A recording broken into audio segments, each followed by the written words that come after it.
And joining us now is the CEO of the Cattlemen's Beef Board, Greg Haynes. Greg, tell us just a little bit about your background.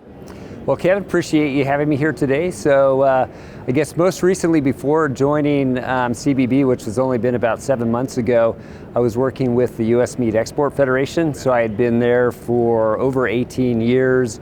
I had been in the Denver office for a while, actually went to Japan, lived in Japan for about 5 or 6 years, rejoined MEF, was there as the Japan director for an additional 4 years, and then back to the Denver headquarters again, heading up the marketing programs then, and been back there for about 10 years, and then now joined CBB. Yeah, great history in the beef business and great international experience. I'm curious, how do you believe this experience with USMEF will serve you as you lead the beef board?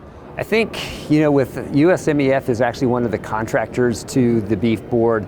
And so I think that perspective of being a contractor has really helped me as far as understanding, what the Checkoff can do, what it can't do, just some of the specifics as far as making sure, there's certain things you can't, the decision-making process, how everything kind of rolls into that annual planning process. Being part of that, I think, has really given me a good insight into that. So, running into the role now, it's like I know a lot of the key players already, the processes again, so this has been very, very helpful just to be able to kind of come in and hit the ground running and work towards doing what we were doing before, which is promoting demand for beef. You bet. And you have hit the ground running. I've really enjoyed a number of the articles you've already written that have been shown in public press. I'm curious, as CEO, now with 7 months on the job, what are some of your key goals for the next year? Well, one of the things that's really hit me, I think, is that the Checkoff has been around for over 30 years now. And so the generation of producers that put that in place and fought the fight to get this in there and right. Designed it, they thought about how it needed to be done, and all this has gone there. Over the last 30 years, I think you've got a whole new generation that's really kind of moved up that doesn't have all that history, and they may not really know all those details about what the Checkoff does. And I think this is a huge challenge for us because now the beef industry and the Checkoff are really targets for a lot of different groups that are either trying to do away with it or don't understand it. And so I think this is very important. What we do, what I'm calling is kind of my back to basics strategy. And that's just getting that information out there about how did the Checkoff start? Why do we have it? What can it do? What can't it do? Right. Who makes the decisions? There's so much false information out there that we need to address it.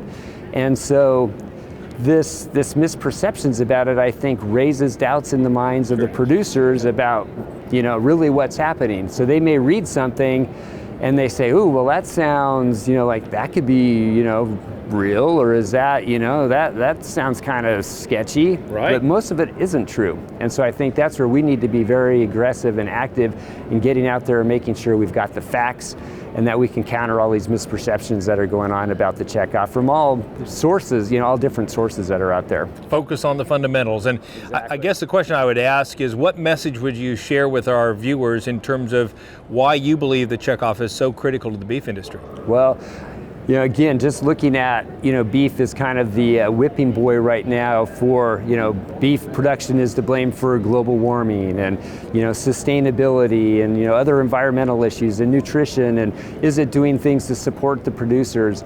And to me, I think, this is, the beef Checkoff is really the key tool that the industry has to counter this.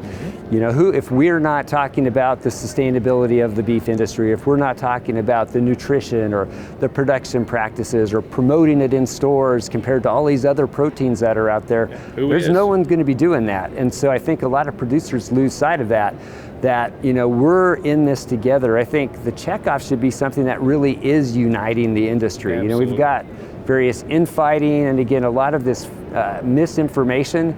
So it's critical that the producers understand this, they know the truth, they know the facts about it, what the Checkoff is really bringing as far as value and impact for the industry, so that we can go forward and be unified, working to address these concerns. I believe in the old Ben Franklin quote, either we all hang together or we'll all hang separately. Exactly. And I think that's critical for the beef industry. Yep, I totally agree, and that's what we're trying to really push is, trying to answer those questions, bring unity, get everybody together, working together on the same things instead of worrying about like small differences. We all have the same objectives at the end of the day. Your background and leadership style will serve our industry well. Thank you, Greg. I appreciate it. Thanks, Kevin.